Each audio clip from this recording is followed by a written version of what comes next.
Hey guys, what's up and welcome back to my channel. So today we are going to be talking about a very highly requested topic. The topic is Armie Hammer. I know this sounds ridiculous, but when I first heard the term Armie Hammer, I thought that it sounded like a brand that would be sold at Home Depot. Like it just screamed screws and like bolts and just things for building. Like I just heard the Home Depot music in my head when I heard Armie Hammer. Before we get into this video, as you know, content like this is often demonetized, so I'd like to thank today's sponsor, Adam & Eve. Adam & Eve is America's favorite adult store. Not only does it come with discreet packaging, but they also donate 20% of their profit to help fight the spread of HIV around the world. They also have a 24/7 customer service and have 90-day no-hassle returns. If you go to adamandeve.com and use code GLARE, you'll get 50% off one item and free shipping in the US and Canada. Thank you, Adam & Eve, for sponsoring this video. Armie Hammer has been subject of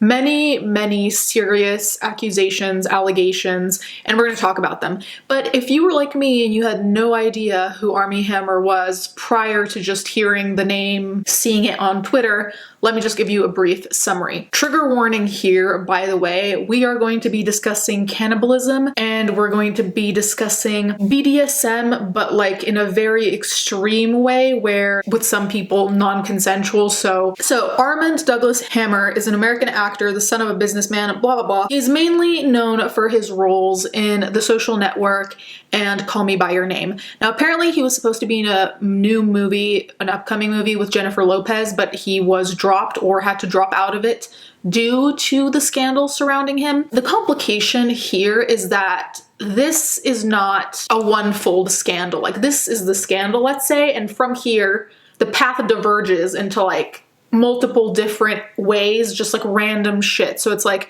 a pile of scandals put together that all kind of seem to erupt at the same time. So I'm gonna try and make this the least confusing possible. So let's start with the BDSM cannibalism aspect of it all. Armie Hammer was dating for 2 months this person whose name is Paige Lorenze, and she used to be a professional skier and now she's a model. She was in a relationship with Armie. I'm gonna read some quotes of what she said. All of the links will be left in the description down below of my sources and so on. So let's just read a couple of things that she's said about her relationship with Armie and what it entailed. So here's what Lorenze told the Daily Mail, and I know the Daily Mail, but I'd rather get a direct quote from her. So she says, "I want Armie to address his demons, see the pain and trauma that he has caused me and other women. He told me there's a whole community that will do this stuff, that it was not criminal. He really thought that his fantasies were normal behavior in the BDSM non-normative sexual kink community. I thought that this was what it was. I thought I was safe. But any man who is fantasizing about crushing bones, eating them, having sex with a female, limp bodies is a danger to all women. And this is not me kink shaming. I want that to be clear. His actions and behavior are dangerous and emotionally and psychologically damaging. He is saying people are kink shaming him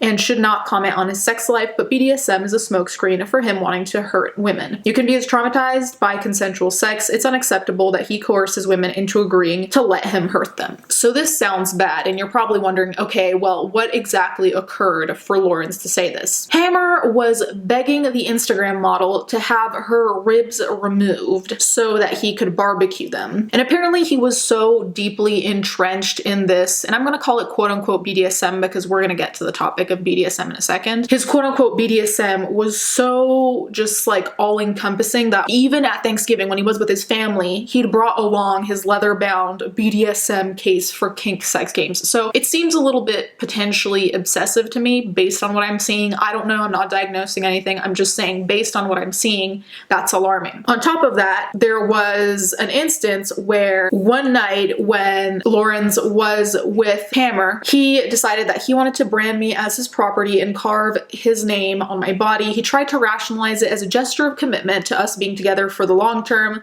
I wasn't sure he was serious as he looked over my body and said, "Where should I carve an A on you?" Before I could process it, he plunged the tip of the knife into my flesh, just above my vagina. Here you see potentially why I'm saying BDSM in quotation marks, because BDSM has to have consent. Like, just because it's, you know, not vanilla or whatever you want to call it, consent is always part of the picture. So him doing that is not only alarming, maybe it's just me, branding is not something, it feels too culty to me, but the fact that he didn't even let her answer, he didn't really even check if it was something she was comfortable with, as far as we know. I think this is a red flag because it shows that he doesn't really respect boundaries, and we'll get further into that. And the last thing she said was that he was so obsessed with living out his cannibal fantasies that he wanted to find a doctor in LA so that he could remove one of my ribs, as you do not need it, and then barbecue and eat it while I watch. He said that more than once. He was very serious. So this is one thing I want to put out there, because I know that recently a lot of perverts or people who are acting in a depraved manner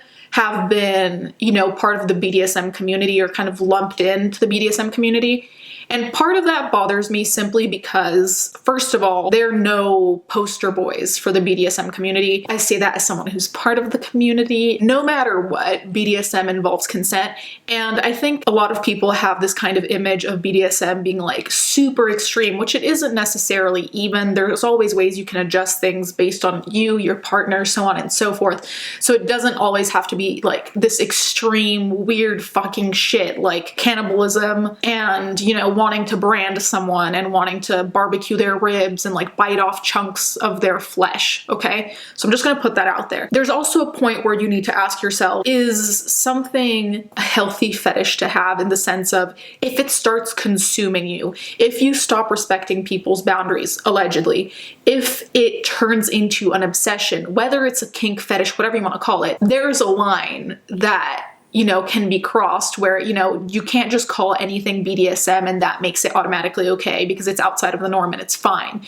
You know, like once it turns into something where maybe the focus isn't even on the actual thing, but like the injury you cause. So like, for example, if he wants to remove the rib, if he wants to brand her, if he wants to bite off a chunk of her flesh, if it turns into not a kink of just like a thought, you know, like not something you're actually gonna do, and it turns into something you're planning on doing, and maybe something you're planning on doing because you enjoy potentially hurting someone, then it's a problem. I don't know this to be true. All I'm saying is that someone has to introspect within themselves when kink becomes that consuming. So anyway, there were a bunch of leaked screenshots. Now, nobody has verified these screenshots. There's only one person who has a screen recording of their own DMs with Armie Hammer. I'll include that here. I'll slow it down because a person scrolls really quickly, but they're just showing that they did in fact have DMs with Armie Hammer. Allegedly, Armie Hammer had a lot of quote unquote pets or quote unquote kittens, so there were a lot of young women that he had these types of relationships with, and a lot of these women have denounced him as like dangerous, or just like I said, not respecting boundaries, not respecting consent, just very concerning behavior. I'm gonna put the screenshots one after the other. Since a lot of these screenshots were leaked, a lot of them were leaked without, you know, having the top bar saying who they were messaging. It would just show like Armie Hammer, but it wouldn't show, you know, the other person. These are out there. Take them with a grain of salt. Like I said, they're not verified. They could be fake. That being said, they do very much align with what Lorenze said if she is telling the truth. So you can make up your mind about that.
In some of the DMs, he mentions like having slaves, which is not completely strange if we consider the BDSM aspect, like the dom sub, you know, like sometimes some people like to be called master, sir, whatever, you know, like that wouldn't be super strange. But considering the context that we have of him breaching consent, breaching people's levels of comfort, just breaching overall people's like what they want to do and just trying to push them further and further towards his fantasies, the slave thing is more concerning to me, because if it's just a dom sub thing, whatever, because dom subs have their own rules as well. They also have safe words, like there's a whole thing there. But here, if you're with someone and you're not even doing the dom sub thing that we know of with Lorenze, we don't know that that's what was going on, and he carved his initial into her without her consent, it worries me what he would do with someone who actually is his quote-unquote slave. Does that make sense? And on top of that, there is another ex-girlfriend who dated Hammer for a while who said that basically, she said, he kind of captivates you, and while being charming, he's grooming you for these things that are darker and heavier and consuming. Ex-girlfriend Courtney Vusikovich, she added that he did things with me that I wasn't comfortable with. You end up doing things that are very out of character for you, including sex acts, though she wouldn't specify what those were. And then another one, Hammer's former girlfriends, tweeted, if you're still questioning whether or not those Armie Hammer DMs are real, and they are, maybe you should start questioning why we live in a culture willing to give abusers the benefit of the doubt instead of the victims. So now the main takeaway here, I think, is that there are multiple women who are claiming that this has been occurring, and mind you, numbers don't always mean that it's true. In this particular instance, considering that all these women kind of have similar experiences and stories, it's hard for me to believe that he's completely innocent or innocent at all, to be honest. It's just alarming. So one other thing that I want to say is that according to Lorenze, he was taking like pretty much every single drug except for heroin. Apparently there was DMT, cocaine, there were hallucinogens, apparently he was drinking pretty heavily. That doesn't excuse anything. Let me be clear. That does not excuse anything, because it's your own responsibility how you behave. But I'm wondering how much of this behavior, this obsession, might be a kind of product of like what he was doing. I don't know if it was potentially messing with his brain, who knows? But like I said, that's not a justification. That's just me trying to make sense of all of this.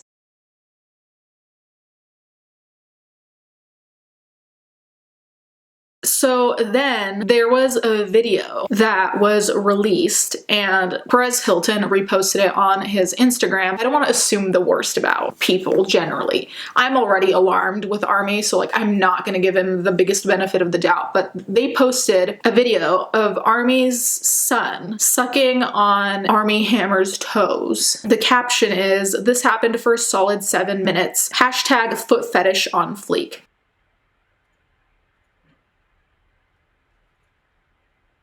Armie's ex-wife came out to say it wasn't a good idea to post this on Instagram. This is like an inside joke we have with family or friends, and that she was pretty much reassuring the public that there's no funny business going on in their house and that their child is taken care of and that everything's above board, whatever. And that very well may be true. I don't understand, first of all, why you would let your kid suck your toes. I mean, like, I'm not a parent, I don't know, but if I were a parent, that would not fly with me. Like, I would not want that. No. He seems to enjoy it, and then he posts it to Instagram. I'm like, what are you, like, what was the reason for, first of all, letting your son do that? Second of all, posting it. Third of all, the foot fetish thing, if it's a joke within the family, what can I really say? I think it's weird, but okay. But to post it online, do you really think people, especially right now, when pedophiles are being outed left and right, when children are being trafficked, like right now, well, not only right now, but in the past few years, the safety of children has become a bigger and bigger topic because people are now talking about it more. It's becoming less taboo, thank God. But it's like, in such a time, why would you post something like this that makes you look very suspicious and very just overall weird as a parent? Frankly, I find it gross and creepy. The whole cannibalism thing also freaks me out, especially the rib thing and the barbecue. Like, that is some thought out shit. And I mean, even seeing the DMs, it's very troubling, and whatever is going on, I hope he gets it sorted out. I think the fact that there are so many women out there who can pretty much attest to the same thing happening to each one of them is scary. But anyways, you guys can let me know your comments down below. Thank you so much for watching. Thank you to my patrons as always, and let's get right into the fan art.